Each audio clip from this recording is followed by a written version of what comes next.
पिछले सेशन में हम लोग देखे थे ज्योमेट्री में कि जो बेसिक प्रॉपर्टी है ट्रायंगल का, जैसे कि ट्रायंगल के कितने एंगल्स हैं, उसके एक्सटीरियर एंगल का सम, इंटीरियर एंगल का सम, पॉलीगन का इंटीरियर एंगल का सम, एक्सटीरियर एंगल का सम, इवन साइड प्रॉपर्टी को हम लोगों ने देखा, बहुत सारे सेंटर प्रॉपर्टी को देखा। तो आज उससे थोड़ा सा आगे बढ़ते हैं। तो सबसे पहला जो लास्ट में हम लोग कल कंक्लूड किए थे वो था हमारा इन सेंटर, यानी हिंदी में हम लोग इसको कहते हैं अंतः केंद्र। तो मैंने बताया था कि इन सेंटर होता कैसे है। तो इन सेंटर जो है वो इंटरसेक्शन पॉइंट है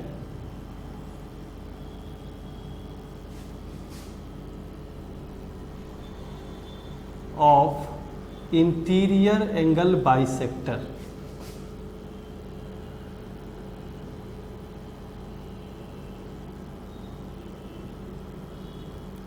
और इंटीरियर एंगल बाइसेक्टर के बारे में हमने पूरी जानकारी दी थी कि ये interior angle bisector basically opposite side को एक सर्टेन रेशियो में डिवाइड करता है। तो याद करने के पर्पज से क्या किया, एक फिगर ड्रॉ कर लिया,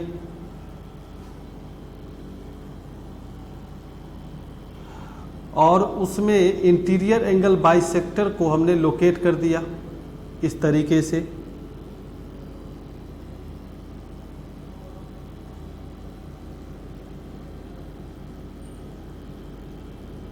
तो आई जो है वो मेरा इंटीरियर एंगल बाइसेक्टर होगा।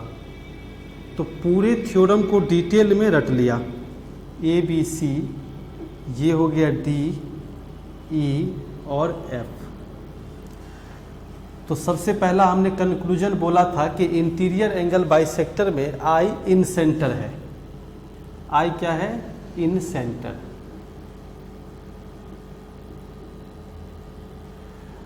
साथ ही साथ ए डी, बी ई और सी एफ ये इंटीरियर एंगल बाइसेक्टर है। A D, B E and C F ये इंटीरियर एंगल बाइसेक्टर है।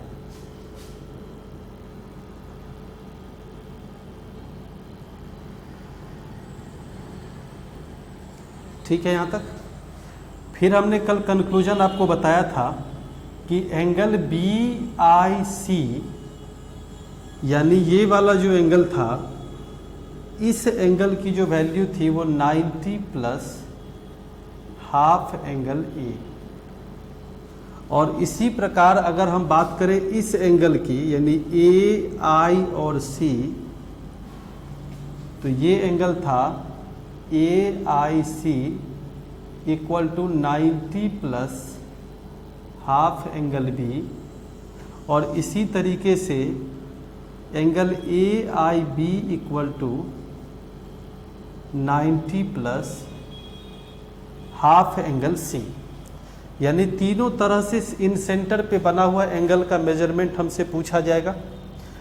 इसके अलावे हमने और भी जानकारियां दी थी कि इस इन सेंटर पे इन सर्कल का निर्माण होता है, ठीक है। और उस इन सर्कल की जो रेडियस होगी वो होती है आर। तो area of triangle equal to r into s. और हमने पूरी तरह से डिटेल बताया था कि आर की जो वैल्यू है वो रेडियस ऑफ इन सर्कल है, और एस की जो वैल्यू है ये सेमी पेरीमीटर ऑफ ट्रायंगल। ठीक है, इतनी जानकारी हम दिए थे। इसके अलावे हमने और भी 2-3 इंफॉर्मेशन दिया था कि जो ए आई है और ए डी, यानी इंटीरियर एंगल बाइसेक्टर का जो 2 पोर्शन बनेगा, एक बड़ा पार्ट है और एक छोटा पार्ट है। तो बड़ा पोर्शन जो है वो divide by total A D plus, अगर हम बात करें B I divide by total BE plus अगर इधर से देखें तो टोटल बड़ा पोर्शन हो गया CI और डिवाइड बाई CF। तो ये हमने बताया था कि 2 होगा और इसी में हमने डिटेल किया था कि छोटा वाला portion ID upon AD plus IE upon BE plus IF upon CF always 1 के इक्विवेलेंट होता है। और आखिरी में जाकर के हम यहीं पर रुके थे कि इस पोर्शन को ही हम लोग कहते हैं मास पॉइंट थ्योरम। तो मास पॉइंट थ्योरम में तो इसको रटने के लिए क्या किया, तो इसको रटने का क्लू पॉइंट याद कर लिया कि sigma large upon total equal to 2 और sigma small upon total equal to 1। इसको याद कर लिया। इससे क्या होगा कि बहुत सारा थ्योरम से हम बच जाएंगे। तो लार्ज अपॉन टोटल की वैल्यू क्या हो गई, लार्ज मीन्स हुआ कि जो इंटीरियर एंगल बाइसेक्टर है उसका बड़ा वाला पोर्शन और डिवाइड बाई टोटल। इसी तरीके से ये जो BI है वो डिवाइड बाई BE और इसी तरीके से CI divide by CF। Internal angle bisector पे एक और एग्जाम्पल्स आपको बनेंगे, वो भी हम लोग देख लेते हैं और उस एग्जाम्पल को इसको हम इरेज कर देते हैं, फिर आपको हम बता देते हैं। लेकिन एकदम ध्यान रखिएगा कि सबसे महत्वपूर्ण अगर सेंटर ऑफ ट्रायंगल की बात करते हैं तो उसमें सबसे इम्पोर्टेंट जो थ्योरम है वो इन सेंटर पे ही आता है। क्लियर यहाँ तक? और कल हमने इसको थ्योरम को डिटेल में साबित भी किया था कैसे होगा।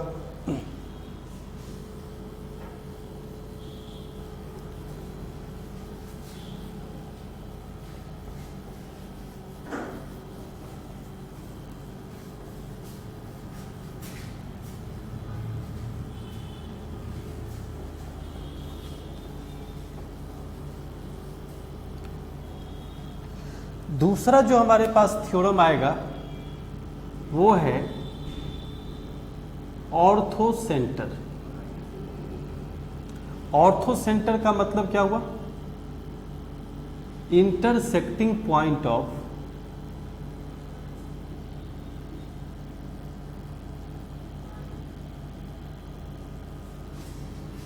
परपेंडिकुलर या हाइट हम लोग इसको कह सकते हैं।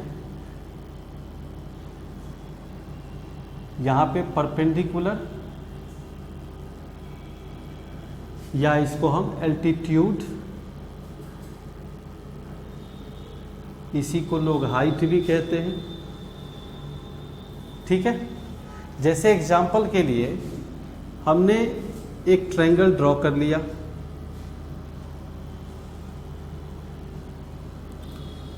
और उस ट्रायंगल के तीनों वर्टेक्स से, जैसे A है, B है और C है, तो तीनों वर्टेक्स से इस पर परपेंडिकुलर डाल दिया अपोजिट साइड पे। कल हमने क्लियर बोला था कि ज्योमेट्री की सबसे बड़ी बीमारी ये है कि जो चीज़ हमने नहीं बोला वो नहीं होगा।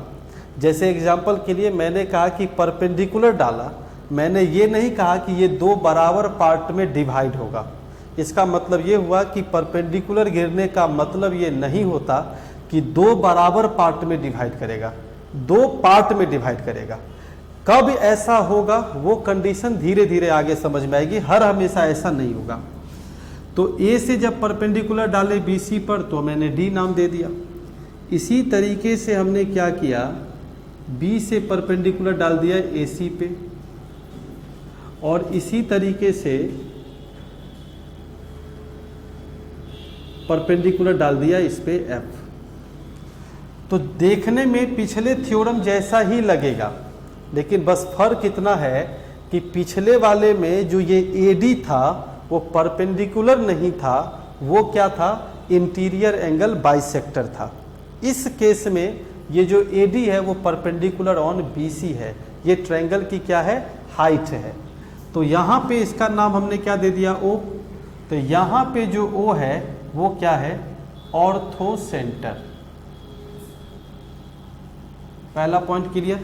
तो ऑर्थोसेंटर यानी लंब केंद्र अगर किसी ने बोला तो लंब केंद्र का मतलब हुआ कि जो लंब होता है यानी हाइट होता है उसकी प्रतिच्छेद बिंदु जो होगी, इंटरसेक्टिंग जो पॉइंट होगा उस पे वो सेंटर बनेगा ऑर्थो सेंटर।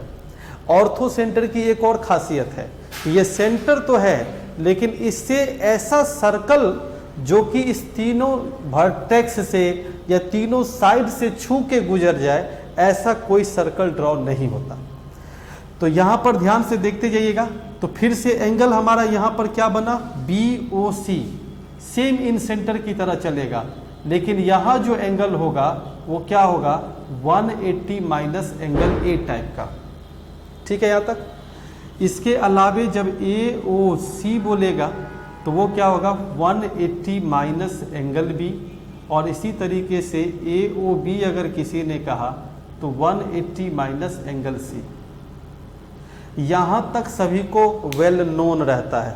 ज्योमेट्री में अगर हम कहें तो यहाँ तक कोई ऐसा बंदा नहीं होगा जो कि नहीं समझता होगा, ज्योमेट्री को सब समझता है, लेकिन इसमें से एक भी क्वेश्चंस करंट में नहीं पूछे जाते। अब जो क्वेश्चन पूछे जाएंगे उस पर ध्यान से देखिए। सबसे पहला पॉइंट ये पूछा जाएगा कि O क्या है, तो आप कहेंगे ऑर्थो सेंटर। लेकिन क्वेश्चन ये बनता है कि इस ट्रायंगल में कितने ऑर्थो सेंटर हैं, ये इंटरेस्टिंग चीज है। तो इस ट्रायंगल में एक ऑर्थो सेंटर जो है वो O है, और वो किसका ऑर्थो सेंटर है, ट्रायंगल ABC का। लेकिन इतने पे ही बात खत्म नहीं हुई, ऑर्थो सेंटर इसमें A भी है। ये जो आप देख रहे हैं ये भी एक ऑर्थो सेंटर है, और ये किस ट्रायंगल का ऑर्थो सेंटर है, तो ये ट्रायंगल BOC का ऑर्थो सेंटर है। इसी तरीके से B भी ऑर्थो सेंटर है। ये किसका ऑर्थो सेंटर है, AOC का, और इसी तरीके से C भी ऑर्थो सेंटर है, तो ये किसका, तो AOB का। इसका मतलब ये हुआ कि इस ट्रायंगल में टोटल 4 ऑर्थो सेंटर हैं। ये सबसे इंटरेस्टिंग पॉइंट है, इस पे एकदम पकड़ होनी चाहिए कि इसमें एक ऑर्थो सेंटर जो O है वो केवल और केवल ट्रायंगल ABC का है, और इसके अलावे जितने भी आप वर्टेक्स देख रहे हो ये सब किसी न किसी ट्रायंगल का ऑर्थो सेंटर है। तो पहला तो ये दिमाग में रखना जरूरी है, क्योंकि यहीं से क्वेश्चन एराइज होते हैं। दूसरा जो पॉइंट यहाँ पर ये है कि ये और ये, अगर इसको प्रूफ करने की हम कोशिश करें, थोड़ा सा मैं इसको इरेज कर रहा हूं, मैंने O यहाँ पे लिख दिया।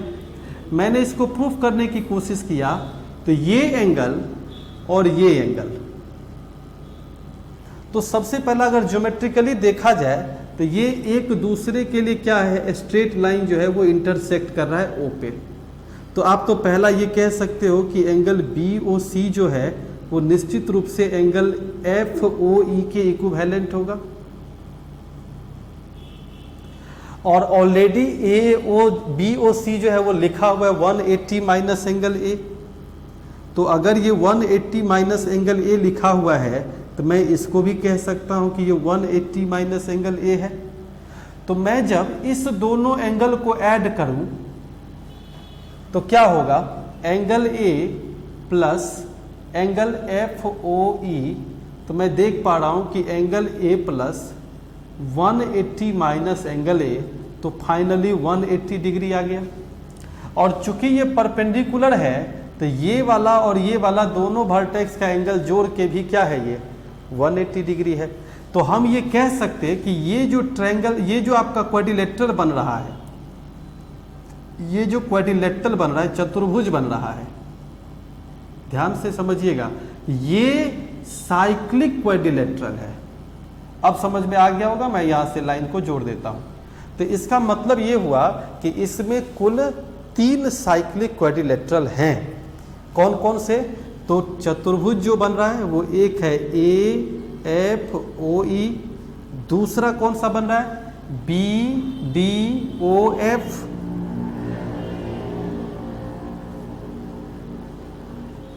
तीसरा जो बन रहा है चतुर्भुज वो कौन सा बन रहा है F यानी EODC। वर्टेक्स में चेंजिंग हो सकता है, इससे कंफ्यूज नहीं होना है। ये जो भी हैं ये हैं साइक्लिक क्वाड्रिलेटरल।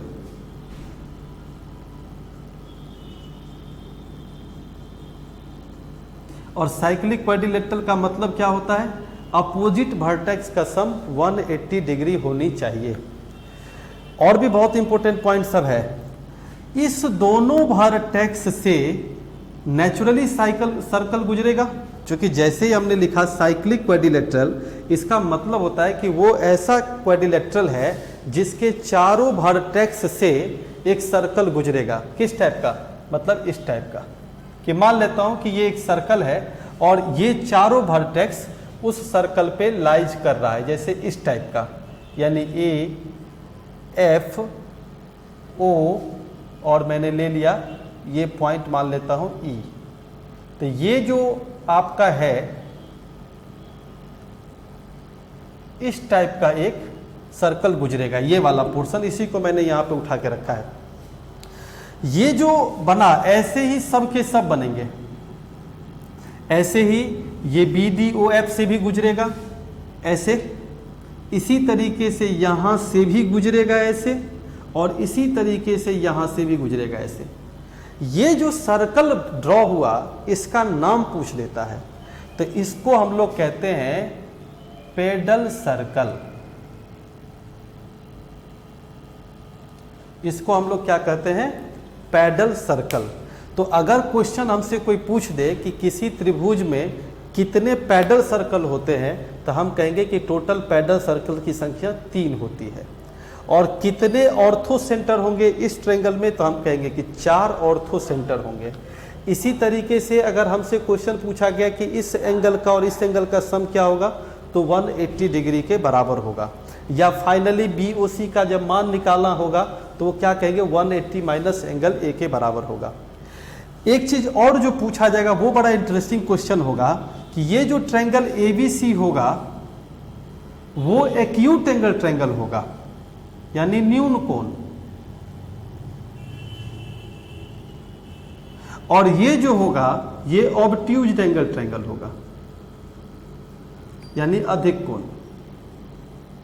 कितना इंटरेस्टिंग पॉइंट है कि ये ऑब्ट्यूज एंगल ट्रायंगल अगर नहीं होगा तो उसका जो ऑर्थो सेंटर है वो बाहर नहीं होगा, क्योंकि आप भी जानते हैं कि किसी भी ऑब्ट्यूज एंगल ट्रायंगल का जो सेंटर होता है वो ट्रायंगल से बाहर होता है।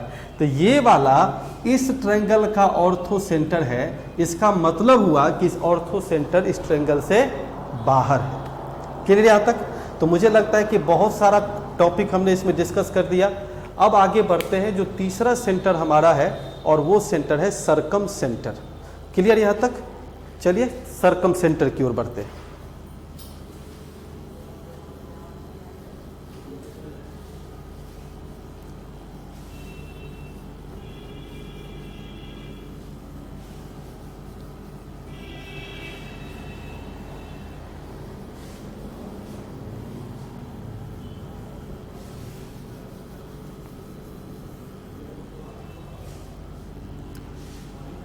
सबको ध्यान में रखते चले जाना होगा। पहला हमने डिस्कस किया इन सेंटर, दूसरा हमने डिस्कस किया ऑर्थो सेंटर, अब थर्ड हम डिस्कस कर रहे सर्कम सेंटर। सर्कम सेंटर क्या है? तो ये सर्कम सेंटर है इंटरसेक्टिंग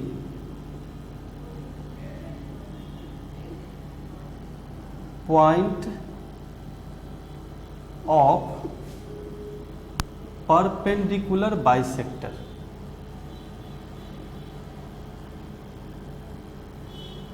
लेकिन यहां ध्यान से देखने वाली बात है, इसमें हमने लिखा था इंटरसेक्टिंग पॉइंट ऑफ परपेंडिकुलर, दोनों में अंतर है।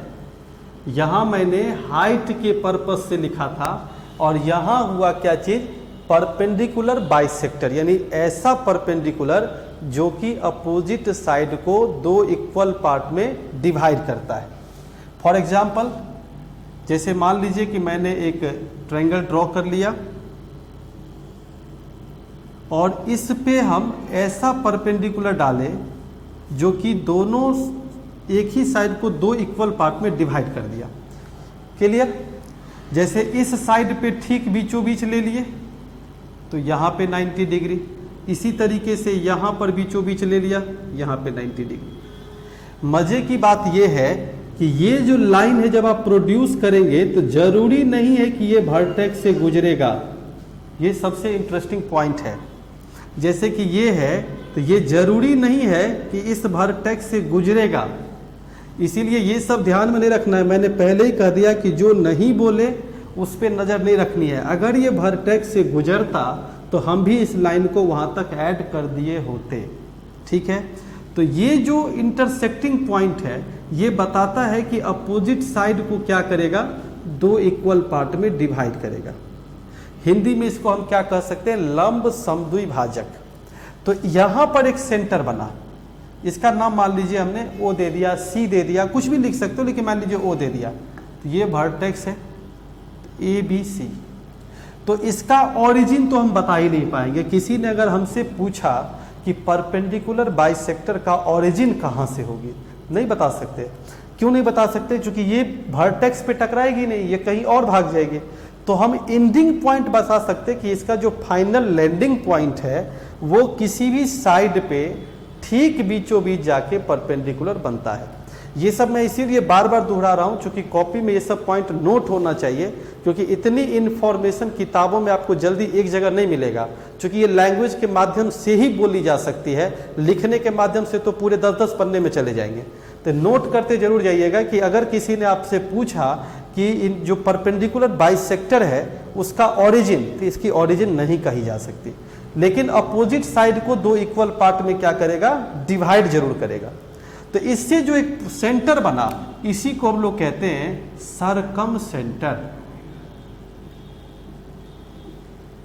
अब ये सरकम सेंटर से क्या होगा, एक ऐसे सर्कल का निर्माण होगा जो तीनों वर्टेक्स से गुजरेगी, इस तरीके से गुजरेगी। यही आप रेगुलर प्रैक्टिस करते हो इसी पॉइंट को। तो रफ में हमने क्या किया कि एक सर्कल हमने ड्रॉ कर लिया और हमने देखा कि ये ट्रायंगल के साथ क्या बिहेव करता है। तो मान लेता हूं कि ये ट्रायंगल है, अब इसी सेंटर का निर्माण हो गया O। तो अब आप समझ लीजिए कि जो आपके सामने में बार बार कोई परपेंडिकुलर बाइसेक्टर ड्रॉ करके नहीं दिखाएगा, ये वही सेंटर है जो परपेंडिकुलर बाइसेक्टर को इंटरसेक्टिंग करके आया है। तो अब हम यहां पर क्या किए, A, B और C और O को समझ लिए क्या है, ये सरकम सेंटर। पॉइंट नंबर 2 ध्यान से देखिएगा कि अगर इस सेंटर पे कोई भी अगर एंगल बना, तो हम लोग सीखे हुए हैं ना कि जो भी एंगल होते हैं केंद्र पे बना हुआ वो ठीक सरकमफेरेंस पे बने हुए एंगल का डबल होता है। तो पहला लॉजिक हमने याद कर लिया कि angle BOC equal to twice of angle A, angle AOB equal to twice of angle C और angle AOC equal to twice of angle B। जब आप ज्योमेट्री पढ़ रहे हो तो एक बात जरूर ध्यान में रखिए कि थ्योरम के साथ साथ जो प्रॉब्लम्स एप्लीकेशन हो वो भी साथ में होने चाहिए। तो ज्योमेट्री में एंगल का यूज होगा, लेकिन जब हम बात फिर मेंसुरेशन की करेंगे तो ये C, ये A और ये B होगा। और आपको याद होगा कि फर्स्ट वीडियो अगर आपने नहीं देखा है तो मैं रिकमेंड करूंगा कि आप जा करके फर्स्ट वीडियो को देखिए जो हायर मैथमेटिक्स के तर्ज पे है। तो वहाँ जब आप देखेंगे तो वहाँ पर हमने डिस्कस किया है साइन रूल को, और साइन रूल में क्या डिस्कस किया था वो आपको वेल नोन होगा।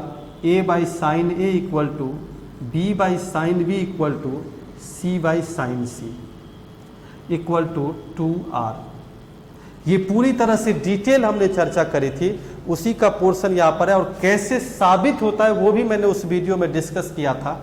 इसके अलावे एरिया ऑफ ट्रायंगल ये भी मैंने डिस्कस किया था कि 1/2, और आप हमेशा ध्यान रखते थे कि AB साइन थीटा या AB साइन A यानी C, उसी तरीके से 1/2 BC साइन A और उसी तरीके से 1/2 AC साइन B।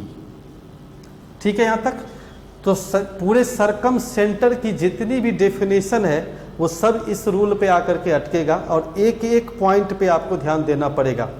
इसके अलावे हमने एरिया ऑफ ट्रायंगल पे ऑलरेडी चर्चा कर रखा है, इसलिए मैं बार बार कह रहा हूं कि चूंकि साइन रूल और कोसाइन रूल को इंट्रोड्यूस करने का पर्पस ये था कि आप ज्योमेट्री को बीच में अच्छे से समझ पाए। तो एरिया ऑफ ट्रायंगल एक और हमने सिखाया था, वो था 2r² sine A into sine B into sine C। ये सब बाद में बहुत काम करेगा, ये सब ध्यान रखिएगा। और ABC upon 4r area of triangle. तो 3 ट्रायंगल का एरिया यहां से निकला। इन सेंटर वाले में मैंने r इंटू एस से बताया था, हाइट वाले में 1/2 इंटू बेस इंटू हाइट, और भी लगभग 4-5 तरीके से एरिया ऑफ ट्रायंगल निकलता है जो साइन रूल पे ऑलरेडी कंटिन्यू किए हुए हैं। टोटल 3 सेंटर हुआ, ये एकदम कॉपी में नोटिंग होना चाहिए। और जो चौथा सेंटर होगा वो है एक्स सेंटर, और जो पांचवा जो हम लोग कहेंगे वो एक incentre, orthocentre, circumcentre, excentre, और जो पांचवा होगा उसको कहेंगे सेंट्रोइड। तो अगली क्लास में हम इस पर चर्चा करेंगे। आप क्या कीजिए, पूरी चीज़ों को डिटेल करके समझ लीजिए अच्छे से, और जितने बढ़िया तरीके से आप इन चीज़ों को समझेंगे, जितने बढ़िया तरीके से आपको रिकॉल करेंगे, आपकी ज्योमेट्री उतनी ही अच्छी होगी। आप वीडियो को स्लो करके देखिए, ज्योमेट्री अगर आपकी कमज़ोर है धीरे धीरे आपकी बहुत अच्छी हो जाएगी। चलिए मिलते हैं अगले क्लास में, तब तक के लिए बाय बाय।